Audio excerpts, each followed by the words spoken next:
Okay, so if we remember correctly, what this presentation was mainly all about was setting up one of the big contextual issues of Into the Wild, and it's really dealing with the nature of our society now, like how we live and the society we've constructed for ourselves, and sort of really getting into this idea of the fact that the society that we live in and the way in which we live isn't necessarily natural, isn't necessarily organic, and is a sort of construction of some of the values and attitudes, especially of those people who have held power and have been able to kind of influence the way in which society kind of works. So we talked about this idea that while how we live and the way in which we live and what we value and what we believe in might seem totally natural to us, and they might not seem like there are alternatives, but I really wanted to challenge that in the presentation by kind of going back in time and looking at the way in which our society has developed and become constructed, and it's sort of actually just one model of society that has just become normal as opposed to sort of being normal. So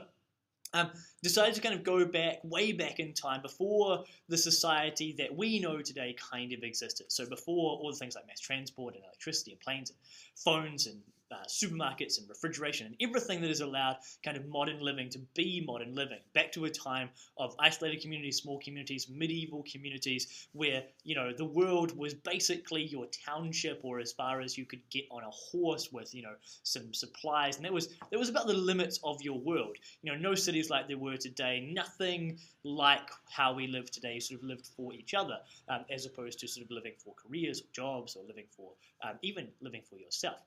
So sort of thought about this time where even the term kind of individual didn't exist. So the term individual, we talked about, didn't actually exist until the 1600s. So for hundreds, thousands of years, the term individual did not exist, in relation to people. And even further, this idea of a career didn't actually sort of exist until well into the 1800s. It actually only applied to racehorses. So it's a totally different attitude and sort of belief system where your individuality, your kind of individualism doesn't really exist. You don't live for yourself. You live for the community, or you live as part of a community, a commune, a collective, where you are working for other people. So what happens, though, kind of in the 1600s and 1700s is you have this sort of start having this big increase in population growth, and that's because food is starting to become cheaper and more available. And when you are less hungry, you are kind of more prosperous, and you sort of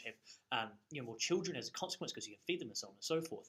And with that sort of higher demand for food, because you have population growth, there's this need for farmers to innovate much more. And they looked for, especially kind of British farmers, looked to Europe and found lots of innovations and were able to continue to make more food, and they were able to make it faster and cheaper and more efficiently, which again meant that it was easier for people to get a hold of food. Food prices dropped even further.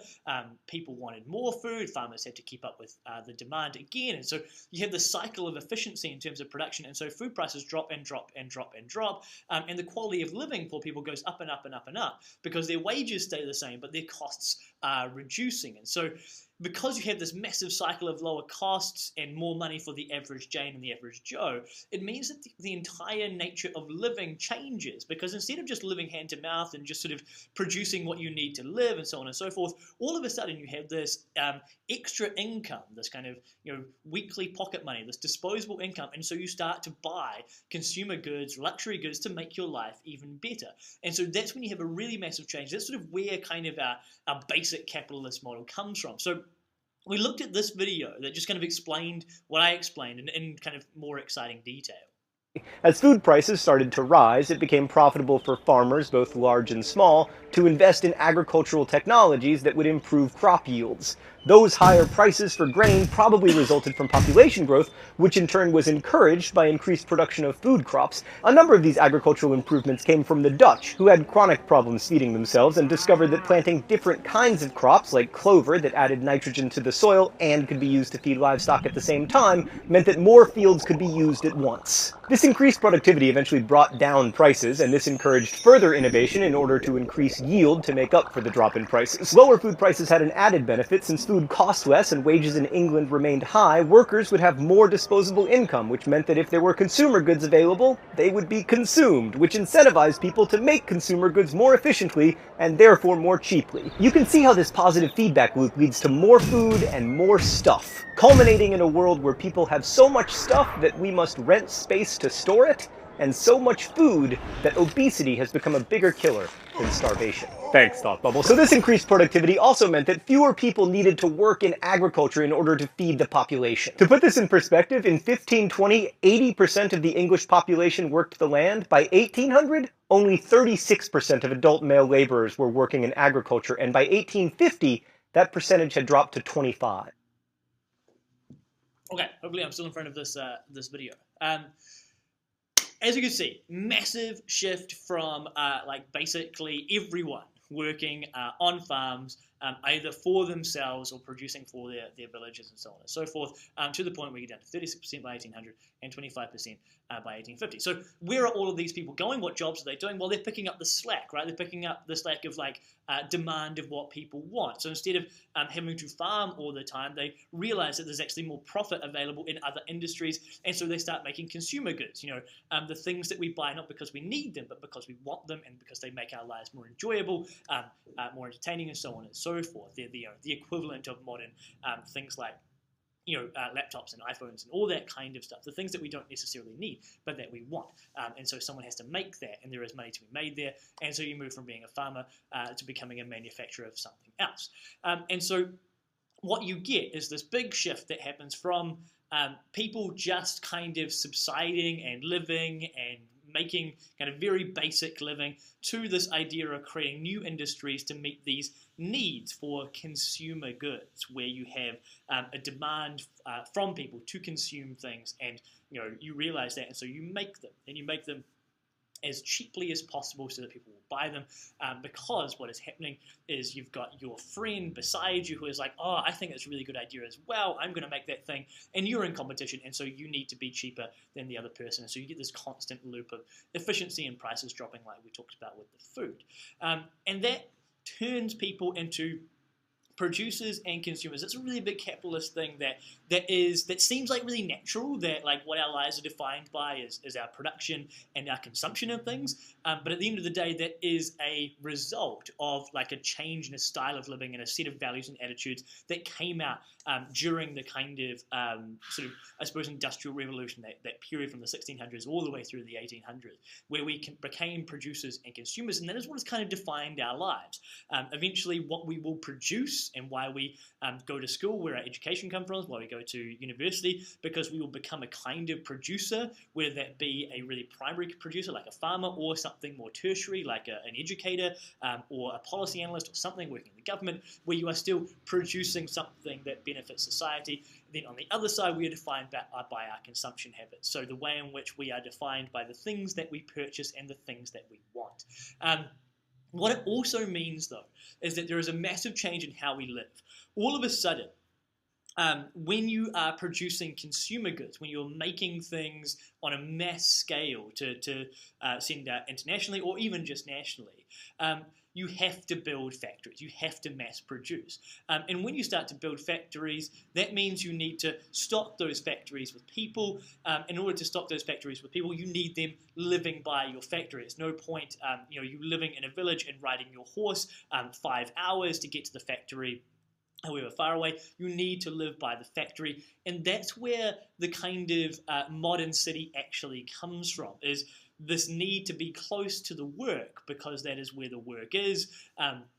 And so people start to live around that, and that's where we get our modern cities from. So if we've gone from this kind of pocketed living of lots of different farming communities living around, not really knowing much about each other, small communities and so on and so forth, to everyone coming together in these cities to work.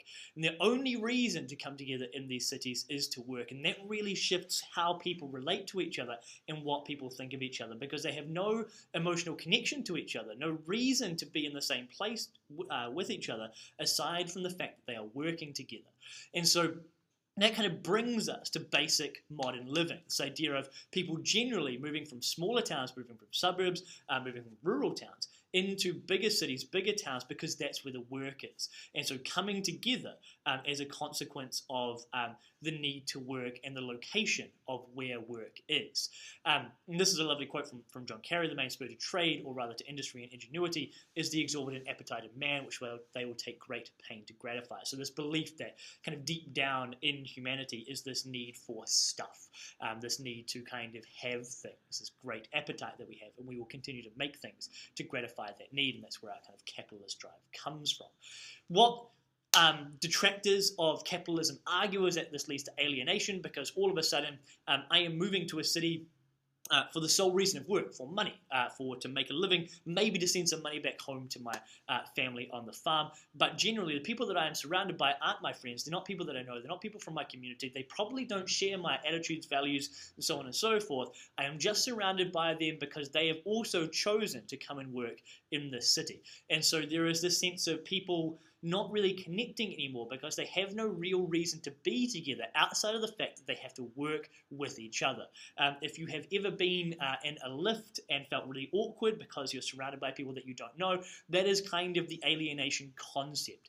And what we looked at was this particular article, which you should come back to at any time and reread, that talks about the consequence of what has happened in modern city living, this idea of alienation and disconnection and unwillingness to see other people because you have no legitimate connection to them. And this, we talked about, really affects happiness. I'm not going to go back into this stuff because we talked about it in class, but the way in which happiness kind of changes and shifts because of the move from rural places to the city. And so the whole point was that while, I'm not saying that sort of we need to go back to small town living. It's just drawing attention to the fact that how we live is not necessarily absolutely natural, but is a consequence of this kind of drive for progress, this drive for innovation, this production of factories, mass production, mass consumption. All of that kind of stuff has resulted in the way that we live, and sometimes we forget about that the city can be hard and alienating and frightening as opposed to a place of possibility and opportunity.